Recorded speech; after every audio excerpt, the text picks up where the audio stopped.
kulanti wanaagsan saaxiibayaal war degdega SSC Qaatuma ayay markaan dhexdooda ka tafatay iyadoo hadda uu afka furtay madaxweyne ku-xigeenka Qaatuma ninka lagu magacaabo Maxamed Cabdi Ismaaciil Shiine wuxuuna sheegay in firdhiya Qaatuma ka dhigay wax jeebka ugu jira madaxweyne Xasan Sheekh Maxamuud haddaba eedda culus ee uu jeediyey iyadoo ay garbihiisa taagan yihiin musharaxiintii la loolama lahayd firdhiye ee xilka Qaatuma doonayay ayaa saaxiibayaal idinla wadaagayna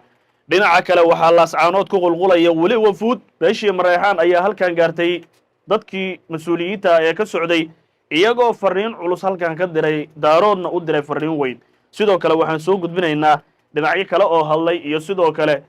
Qaatuma oo iyana war ka soo saarta arrimahan balse ugu horeyntii daawada sidee ayaad u aragtaa maadaama ku-xigeenkii firdhiye uu leeyahay firdhiye wuxuu jeebka Qaatuma ugu riday filla Soomaaliya iyo Xasan Sheekh Maxamuud aragtidaada reeb muuqaalka like saaro share gare halkan ku soo biir si aad u hesho xogaha degdega ah ee halkan aynu ku baahino aynu ku bilownahay saaxiibayaal waxay u muuqataa markan inay dhexdooda ka tafatay isla markaana ay kala tageen hogaankii ugu sareeyay maamulka SSC Qaatuma iyadoo aan ognahay in laascaanood uu berri marti gelin rabo shirweyne lagu dhamaystirayo maamulkaasi kadibna uu doorasho isku diyaarinayo waxaa hadda muuqata inay isku dhaceen hogaankii ugu sareeyay maamulkaasi sida madaxweynihii iyo ku-xigeenkiisii waxaa goordhow warfidiyaanka la hadlay oo afka furtay madaxweyne ku-xigeenka Qaatuma Maxamed Cabdi Ismaaciil Shiine oo ay garbihiisa taagan yihiin Cabdirasaaq Khaliif iyo sidoo kale musharaxiintii kale ee tartanka u gali lahaa xilka Qaatuma ku-xigeenka firdhiye wuxuu yiri firdhiye wuxuu ka dhigay Qaatuma wax jeebka ugu jira Xasan Sheekh isla markaana masiirkoodii ayuu meel ku duugay waxa socdana bari ayaan ka ah ayuu leeyahay haddaba shirkii jaraa'id ee uu qabtay ayaan isla daawanaynaa shirka wax ka horeeya oo shira oo aanu aqoonsanahay inuu qabsoomi karo oo aanu qayb ka nahay oo taladeeda aanu qayb kaga nahay aniga waliba maamulkii kamid ah oo fulintii kamid ah oo aan ognahay oo taladana laga siiyay ma jirto sidaa darteed markhaati kama ahaan karno dowladda federaalku taageero farsamo iyo mid maaliyadeed iyo wixii facilitation waa uga baahana mudane Cabdiqaadir Axmed Cali wuxuu ku biiray xisbi ama urur siyaasadeed oo gaar oo ajandihiisa uu doonayo in isna oo halkan kaga hirgeliyo oo aan danta dalka iyo deegaanka waafaqsanayn si halkan aan ku saaraya adna halka igala shaqee anaga nama anfacdo bismillaah alxamdulillaah wassalaamu ilaahi wassalaatu wassalaamu calaa rasuulillah wa alihi wa sahbihi wasallam maanta ay tahay bishii 7 2025 anagoo ku sugan magaalada laascaanood ee xarunta SSC Qaatuma ee Soomaaliyeed waxaan rabnaa halkan inaan ka cadayno ama aan ka hadalno xaaladaha siyaasadeed ee deegaanku wajahayo iyo marxaladda kala guurka sida aan la wada soconno maamulka meelgaarka ee lagu dhisay tacabka iyo dhiigga iyo dhacaanka shacabka SSC Qaatuma ee muddada 2 sano ahayd oo hadda marxal bishii ugu dambeysay ama maalmihii ugu dambeysay ama isbuucyadii ugu dambeysay maraya ilaahay mahadii wax badanna dadkan u qabsoomeen haddana la doonayay in looga guuro meel ka qurux badan iyo maamul rasmiya waxaa muuqata inay durhehaabayaan arrimo runtii khatar leh oo aad moodid inaan loo turaynin maamulkii iyo shacabkii iyo mustaqbalkii ummadda dabcan maamulka waxaa lagu dhisay axdi u ah sharciyad oo u baahan oo ah wax bulsho ku heshiisay oo haddaan anagu mas'uuliyiintii nahay nalagu doortay oo nalagu yiri dadka axdigaana u ilaaliya kuna hogaamiya muddada 2 sano ah waxaa jiray xaalado haddaanu maamulka gudihiisa nahay iska jiray oo aanu indhaha ka laabanaynay sababo jira awgood oo ay kamid tahay bal inaan xaggayga ka turno bal inaan waqti bixino aqligu shaqeeyo maanta ay soo gaadhay marxaladii ugu dambeeyayna waxaad moodaa in loo shaqeynayo hab qof inuu leeyahay dadkan iyo dalkan arrintaas waxaan cadaynaynaa inay khasab tahay in sharciyada lagu soo noqdo sharciyadu waa maxay sharciyadu waxa weeye shirweynihii dadkii dhistay maamulkan in loo qabto in doorashadii waqtigeedii lagu qabto in arrimaha jira si dhaba looga wada tashado in laga wada qayb geliyo dhammaan dadka daneeyaasha ah ama stakeholderska ah hadday tahay maamulka qaybihiisa kala duwan oo ay dhaqanka ku jiraan oo siyaasiyiinta iyo dadka deegaanka tacabka gashada ku jiraan oo ay waxgarad ku jiraan waxaase muuqata in hal qorshe oo si gaara loo soo diyaarsaday oo hal urur siyaasadeed uu soo diyaarsaday la doonaya in deegaanka lagu khasbo sida aan la wada socono hogaamiyaha mudane cabdiqaadir axmed cali wuxuu ku biiray xisbi ama urur siyaasadeed oo gaara oo ajandihiisa uu doonayo in isna uu halkan kaga hirgeliyo oo aan danta dalka iyo deegaanka waafaqsanayn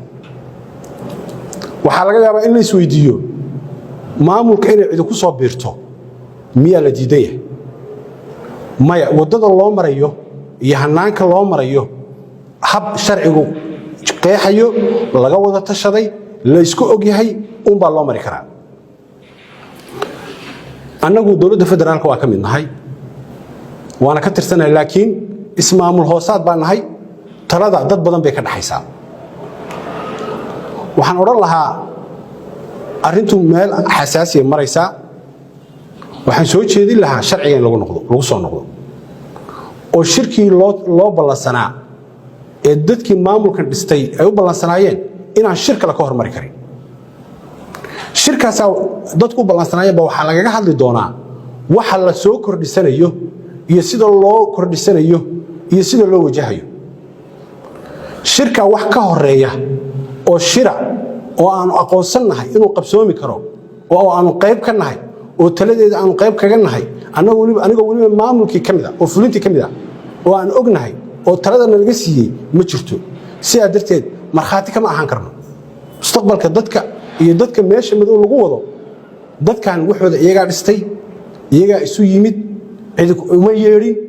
haddana iyagaa dhisanaya iyagaa ka shaqaynaya sida aan hore u sheegaynana dowladda federaalku taageero farsamo iyo mid maaliyadeed iyo wixii facilitationa waa uga baahanna laakiin faragelin ilaa xadkaasa oo ku salaysan halkanaan ku saarayaa oo kursi halkanaan ku saarayaa adna halkaa igala shaqee annaga nama anfacdo kamana qayb nihin mana aqbalayo laakiin waxaan rabnaa dadka taladu ka dhaxayso hadday tahay fulinta iyo baarlamanka iyo golaha dhaqanka iyo dadka kale aan looga maarmayn ee daneeyaasha ah arrintan in laga wada hadlo la isugu yimaado heshiis siyaasadeed laga gaaro meesha loo dhaqaaqayo waxaa muuqata saaxiibka iyo hogaamiyaha cabdiqaadir axmed cali inuu waddanka doonayo inuu madhnaan awoodeed geliyo vacuum inuu geliyo sharciyadda inuu ku tuntay kelitelasnimo iyo gacan maroorsi waqti badanna anagu aanu ka aamusnay haddana aad moodid inuu isleeyahay sidii lagaaga aamusnaaba lagaaga aamusnaanayaaye sidaa doontid ugu gal arrintaas arrin socon karta maaha shacabka SSC waxaan u sheegaynaa yaan la idin marin habaabin yaan la idin sheegin waxaan jirin yaan laga faa'iideysan jacaylka iyo maaragtay aad u qabtaan maamulkiina yaan caadifadiina laga faa'iideysan idinku waxay u baahan tihiin wax rasmiya oo mustaqbalka ubadkeena iyo innagaba ina wada anfaca taasina waxay ku iman kartaa sidii hore uga wada tashanay wax la iskala ordo oo qolo iskala ordo waa soo marnay meesha ku dhamaan jireen waa naqaanaa maanta waxay taagan tahay maalintii aan wada fadhiisan lahayn miirku inoo soo degi lahaa gudaheenna marka hore aan wax kaga heshiin lahayn taladu markii halkaas soo gaadho oo waqtigu dhammaa soo gabagabo talada dad badan baa wax ku yeesha sidoo hore ma aha السلام عليكم ورحمة الله وبركاته. وهجاج ما ولا أريج السداء يقولتها هي أرنتها نور بركت دعوة. لنا عكلا صاحب بيال وفود علوس يكون الغلا يسهل كان أو مجال الله سعنود يضع الله في العيو إن بري شركة أوضع شركة جدك غابين عيو أو ورع صوص صار وان يجدونا لكن وهل كان بلها جاري كم إذا هل كان شركة غيبتك باشا مريحان صدق oo laascaanood si weyn loogu soo dhaweeyay laakiin markii cuqaashoodii halka tageen waxa ay direen fardhiin ay u direen beelooyinka daarood siyaasiyiinta daarood waxay macna ku leeyihiin maamuladoodina iska garab dhismaan ayaga macna u leedahay sharaf bay u tahay wanaag bay u tahay ha ka shaqeeyeen nabadgelyada maamulada ha ka shaqeeyeen beelaha Soomaaliyeed cid kasta oo doonaysa maamulka Khaatumo inay la midowdo waa soo dhaweynaynaa maanta waa maalin weyn waxaynu joognaa kantaroolka hore ee Laascaanood baynu joognaa Maraaga agtiisa baynu joognaa waxaynu soo dhaweynaynaa wafdi ballaaran oo Mareexaan Sada oo uu hogaaminayo Islaam Axmed Cali Gamaadiid aad baan u soo dhaweynaynaa si sharaf iyo maqaam leh baan u soo dhaweynaynaa gurigoodii baan ku soo dhaweynaynaa waan idinka soo horeynay waa gurigiinii soo dhawaada wafdiga soo dhawaada aad iyo aad baan idin soo dhaweynaynaa waxa iga dambeynaya maxaan ku rahay simada kale maxaan ku rahay soo dhaweynta iga dambeynaya insha Allah taala waftiga reer Sade aad iyo aad baan u salaamaynaa waana soo dhaweynaynaa waxaan ku soo dhaweynaynaa annagoo ah reer Khaatumo isteed Khaatumo waxaan ku soo dhaweynaynaa walaalaha iyo gacmo furan soo dhawaada baan idin leenahay aad iyo aadna waa ugu faraxsanahay imaatinkiina ilaahay insha Allah taala wixii muraad aynu leenahay mid gaar iyo mid guudba waxaan leenahay ilaahay ha inoo fuliyo baasaanu ilaahay ka rajaynaa waxaan baaq u diraynaa beelaha Soomaaliyeed cid kasta oo doonaysa maamulka Khaatumo inay la midowdo waa soo dhaweynaynaa si kaliya laabaan u soo dhaweynaynaa wassalaamu calaykum waraxmatullaahi wabarakaatuh waxaan waa soo dhaweynaynaa annagoo ah maamul goboleedka SSC Khaatumo waxaanu leenahay dalkiini dadkiini weeye ku soo dhawaada aad baan isu boqolkiiba boqol waynu soo dhaweynaynaa ummadda Soomaaliyeed kalena ee Soomaalinimada doonaysana ayana waa soo dhaweynaynaa waxaanu ku salaamaynaa salaanta islaamka wassalaamu calaykum waraxmatullaahi wabarakaatuh haddaanu nahay dadweynaha reer Laascaanood waxaanu soo dhaweynaynaa wafdi ballaaran oo uu hogaaminayo Islaam Maxamed Cali Gamaadiid oo ka soo kicitamay Muqdisho waa soo dhaweynaynaa soo dhawaada waa deegaankiinii si kale iyo laaba oo qalbi furan ku soo dhawaadaan idin leenahay dadweynaha reer Laascaanoodna waxaan u sheegaynaa waxaa inagu waajiba cid kasta oo Soomaaliyeed oo hambaliyeynaysa maamul goboleedkeenna ka mid ah maamul goboleedka ay inoo samaynayso dowladda federaalka ee inagu aynu gacmaheenna ku samaysanayno inaynu meel kasta iyo goob kasta ku soo dhaweyno soo dhawaadaan waxaan u mahadcelinaynaa dadka sida sharafta badan noogu soo dhaweeyo bacadkan iyo kulaylka iyo boorka noo taagnaa baan u mahadcelinaynaa warka gabagabadiisa waxaa dhammeeyey islaamka waxaan u nimid maamulka SSC oo ka mid noqday maamulada Soomaaliya waana ku faraxsannahay maamulkaasna taariikh dheer bay leeyihiin nimankan SSC dee Soomaaliya waad garanaysaan waagii gumaystuhu jiray nimankii la dagaalay ahaayeen haddeeroo Soomaaliya la kala goyn lahaayeen nimanka u dagaalama calankaas buluuga weeye waxa weeye anagu waa gurigeennagii meeshaanu SSC waa gurigeennagii waa ku soo guryo laabannay maamulkaasaan waxaan rabnaa cusub oo haddii alla kuu samogol yahay maamulada ka mid noqday inaan maaragtaa dhammaystirkiisa wax ka dhammaystirnaan rabnaa haddii alla idmo ilaahay baa mahad iska leh waxa weeye waana ku faraxsannahay aad baan ugu faraxsannahay waxaan kaloo raacinaynaa de meeshaan nabadgelyo wanaag baa ka jidha dadka walaalaha ah oo maaragtaaye islaamka ah oo deriska ah oo Khaatumo deriska la'ah nabadgelyada iyo wanaagga in laga wada shaqeeyo intaasna waa raacinaynaa waxaan kaloo raacinaynaa siyaasiyiinta daarood waxay macna ku leeyihiin maamuladoodu inay iska garab dhismaan ayaga macna ay u leedahay sharaf bay u tahay wanaag bay u tahay ha ka shaqeeyeen nabadgelyada maamulada ha ka shaqeeyeen taasaa sharaftoodii wanaagoodu ku jira qayrkoodu taasuu ku jira taasay ku dhammaystirmi karaan waxaa la rabaa dadka waxaa weeye shacabka ah oo isjecel oo wanaagga leh inay haddii alla kusan wanaaggooda isku hoggaamiyaan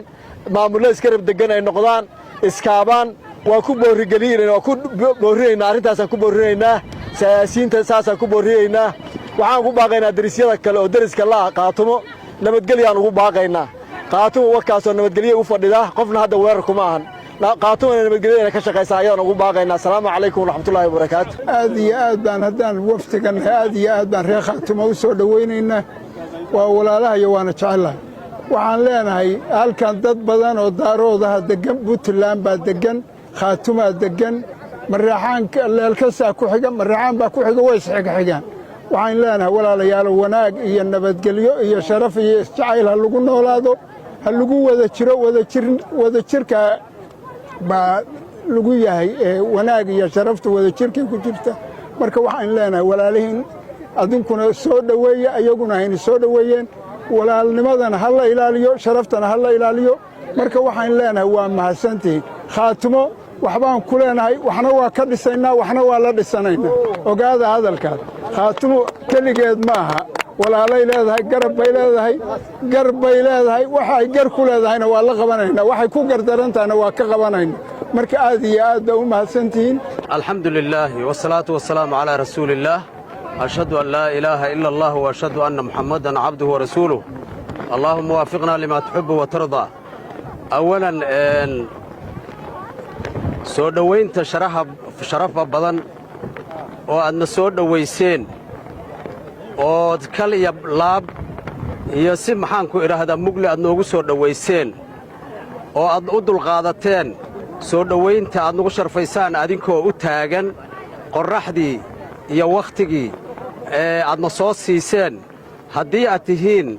dhammaan waxgaradka ree SSC khaatuma cuqaasha caaqiliinta bahda saxaafadda gabdhaha sharafta badan dhammaantiin waxaan idinkugu mahad celinaynaa oon idinku bogaadinaynaa dulqaadka aad nagu soo dhowayseen ood qorraxda noo istaagteen ood wakhtiganna siiseen oo maxaanku idhaahdaa aadna sharafteen waxaan idin leennahay allaha idin sharfo dhammaantiin si sharaf lahaad noo soo dhowayseen waan idinka qaadannay soo dhowayntaas sharafta badan intaa markaan halkaa uga gudbo ree SSC runtii soomaali la mid ma aha taariikh dheer oo fac weyn ayay ku leeyihiin mar kasta oo soomaaliya ishkaal uu galo dadka taariikhdooda beddela oo maxaanku idhaahdaa mar walba tiirka u taagan ah mustaqbalka iyo rajada soomaaliya ayaa tihiin runtii arrintaasuna waa abaal weyn oo soomaaliya oo dhan aad ku leedihiin annagu haddii aan nahay wafdiga idinkaga yimid xamar oo sida la sheegay beelaha reer sada ah oo anigu aan hoggaaminahayo waxaan idinkugu nimid inaan idinla qaadanno farxadda ah inaad ka mid noqoteen maamul goboleed buuxo dawladda federaalka soomaaliya inaad noqoteen farxadda inaan idinla qaybsannaan idinkugu nimid waxaan kaloo idinkugu nimid dhammaystirka maamulka cusub ee sharafta badan dhammaystirkiisa inaan idinla dhammaystirno oon idinla dhammaystiranno ayaan idinkugu nimid waxaan kaloo idinkugu nimid dee gurigannagii ood noo sii joogteen inaan idiin soo noqonnayna waa idinkugu nimid aad iyo aad baad u mahadsan tihiin aad iyo aad baad u mahadsan tihiin mahad alla koobi karin baad mahadsan tihiin wajazaakum allaahu khayran wasalaamu calaykum waraxmatullaahi wabarakaatu guud ahaana saaxiibayaal qaybtii labaad ee barnaamij wareedkeenna maanta ayaan intaa ku soo gabagabaynaynaa anigoo bashiir aha idiin warramayey adinkana wixii aragti ah ee aad qabtaan qaybta hoose ee faallada ku reeba muuqaalka laygsaar oo sii shargalee daawaday halkanna ku soo biir si aad u hesho xogaha degdega ah